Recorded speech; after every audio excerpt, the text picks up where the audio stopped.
మాజీ సీఎం కేజ్రీవాల్ మీడియాతో మాట్లాడుతున్నారు. లైవ్ లో చూద్దాం.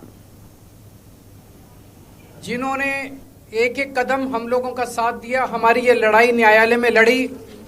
मैं खासकर नाम लेना चाहता हूँ, अभिषेक मनु सिंघवी साहब का धन्यवाद करता हूँ, हरिहरन साहब का धन्यवाद करता हूँ, रिबेका मैडम का धन्यवाद करता हूँ, विक्रम चौधरी जी का, दयान कृष्णन जी का, रमेश गुप्ता जी का, शादान का, मोहित माथुर जी का, विवेक जैन, रजत, मोहम्मद इरशाद, करण, मुदित जैन और भी कई नाम है, अगर मेरे से कुछ रह गए हो। बहुत सारे वकीलों ने हमारा साथ दिया और उन सारे देश भर के लोगों का जिन्होंने पिछले 4 साल से जिस तरह से हमारे ऊपर अत्याचार किया जा रहा था, इतने कठिन समय में हम लोगों का साथ दिया, उनका धन्यवाद करना चाहता हूं। आप जान रहे हैं कि किस तरह से पिछले 4 साल से ईडी को, सीबीआई को, सारी संस्थाओं को इस्तेमाल करके हमारे ऊपर एक शराब घोटाला नाम का एक आरोप लगाया गया। सीबीआई ने, ईडी ने उसमें चार्जशीट फाइल की। आज कोर्ट को प्राइमा फेसी ये निर्णय लेना था कि क्या सबूत और गवाहों के बयानों के आधार पे सफिशिएंट मटेरियल है कि इसमें मुकदमा चलाया जाए। अभी मुकदमा चला नहीं था। कोर्ट को यह निर्णय लेना था कि क्या मुकदमा चलाने लायक सफिशिएंट मटेरियल है,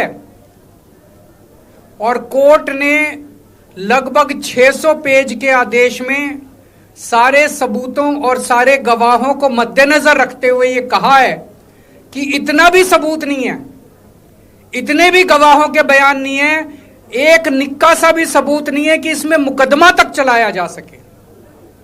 अगर मुकदमा चलाया जाता, 15-20 साल मुकदमा चलता, उसमें बहुत सारे गवाह बुलाए जाते, सबूत रखे जाते, उसके बाद होता, वो तो अलग बात है।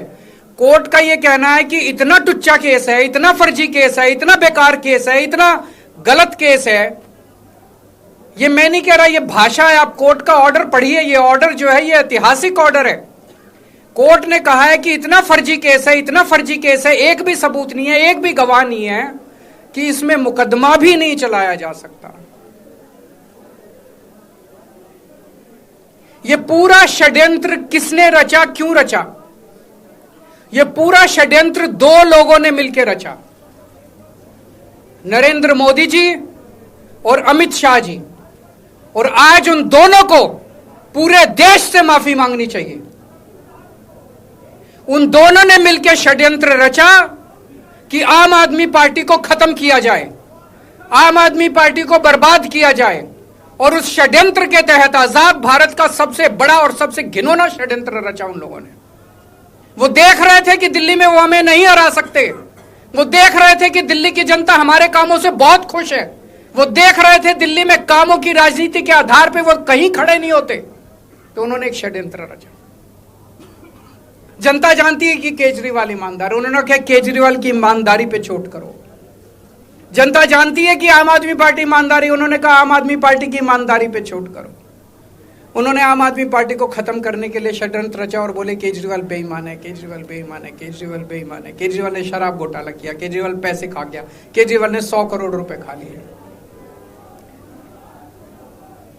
मैंने जिंदगी में केवल ईमानदारी कमाई है, मैंने जिंदगी में केवल इज्जत कमाई है, एक नया पैसा नहीं कमाया मैंने अपनी जिंदगी में। इन लोगों की तरह नहीं हूं मैं। मैंने जिंदगी में एक नया पैसा नहीं कमाया, केवल ईमानदारी कमाई है। और ये उस ईमानदारी के ऊपर चोट करना चाहते थे, उसके लिए इन्होंने षड्यंत्र रचा था। आज कोर्ट के ऑर्डर के बाद यह साबित हो गया देश के सामने, केजरीवाल कट्टर ईमानदार है, मनीष सिसोदिया कट्टर ईमानदार है, संजय सिंह कट्टर ईमानदार है, दुर्गेश कट्टर ईमानदार है, आम आदमी पार्टी कट्टर ईमानदारी है। हम नहीं कह रही है, कोर्ट ने सारे देश के सामने बोला है। कई लोग ये कहते हैं जेल से आने के बाद केजरीवाल चुप क्यों हो गया,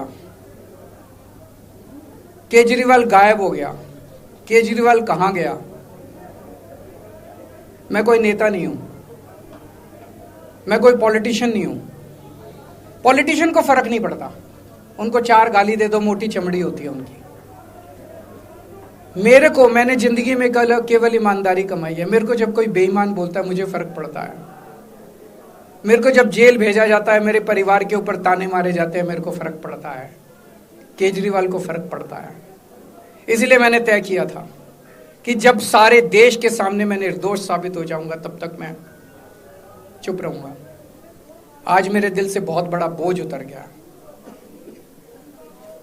मैं मोदी जी को कहना चाहता हूं, मोदी जी, आपने हमारे ऊपर इतने केस कर लिए, आपने ईडी छोड़ दी, आपने सीबीआई छोड़ दी, आपने पुलिस छोड़ दी, आपने इनकम टैक्स छोड़ दिया हमारे पीछे, आपने जेल भेज दिया हमारे 5 सबसे बड़े नेताओं को। आम आदमी एक समय ऐसा था जब आम आदमी पार्टी के सबसे टॉप के 5 नेता जेल में थे एक साथ। उसके बाद भी केजरीवाल का कुछ नहीं बिगाड़ सके। अब तो एक ही तरीका बचा है मोदी जी केजरीवाल से निपटने का। केजरीवाल का कत्ल करवाना पड़ेगा, केजरीवाल की हत्या करवानी पड़ेगी। उसके अलावा अब केजरीवाल आपसे संभलने वाला नहीं है। अब आपके बस का नहीं है केजरीवाल, आपने सब कुछ करके देख लिया, अब केजरीवाल का कत्ल ही करवाना पड़ेगा। और एक तरीका है, मैं पहले भी बोल चुका, लेकिन वो मोदी जी के बस का नहीं है। मैंने 500 स्कूल बनवाए दिल्ली में, आप 5000 स्कूल बनाओ। मैंने दिल्ली की सड़कें अच्छी करी, आप पूरे देश की सड़कें ठीक कर दो, देखो केजरीवाल को कोई पूछेगा ही नहीं। केजरीवाल ने 200 मोहल्ला क्लिनिक बनाए, आप 20,000 मोहल्ला क्लिनिक बनाओ। आप तो देश के प्रधानमंत्री हो, अरे अच्छे काम करो ना।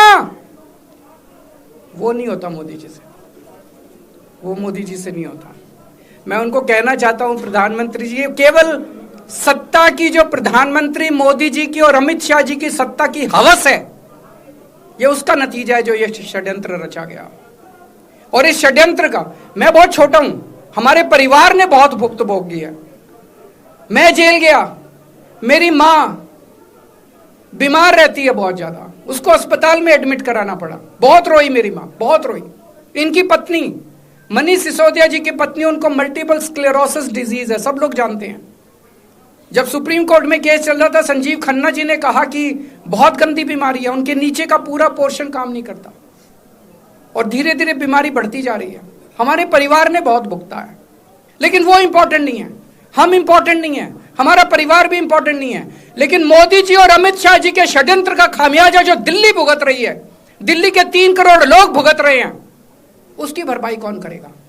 आज दिल्ली में कहीं चले जाओ, सारी सड़कें टूटी पड़ी हैं, अस्पतालों में दवाइयां मिलनी बंद हो गई हैं, मोहल्ला क्लिनिक बंद किए जा रहे हैं, स्कूलों का बुरा हाल हो रहा है। पूरे दिल्ली में पोल्यूशन इतना ज्यादा कभी दिल्ली की जनता ने नहीं देखा था। यमुना का बहुत बुरा हाल हो गया है। एक चीज बता जो तो दिल्ली में इन्होंने ठीक करी हो, पूरी दिल्ली का बेड़ा गर्क कर दिया। सबसे बड़ा खामियाजा मोदी जी और अमित शाह जी की सत्ता की हवस, उसका सबसे बड़ा खामियाजा दिल्ली के 3 करोड़ लोगों ने भुगता है। दिल्ली के लोगों से जाके पूछो। आज मैं चैलेंज करता हूं मोदी जी को, मोदी जी हिम्मत है दिल्ली में दोबारा चुनाव करा के दिखा दो, 10 से ज्यादा तुम्हारी सीट आ जाए, मैं राजनीति छोड़ दूंगा। तुम्हारी 10 से ज्यादा सीट आ जाए, मैं राजनीति छोड़ दूंगा। दिल्ली की जनता त्रस्त हो चुकी है तुम लोगों से।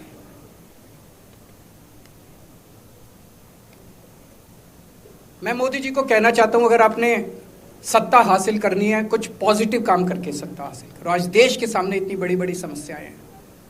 आज देश का युवा दुखी है, देश का व्यापारी दुखी है, देश का उद्योगपति दुखी है। आज अमेरिका हमें आंखें दिखा रहा है। मोदी जी की हिम्मत नहीं है जो ट्रंप के खिलाफ एक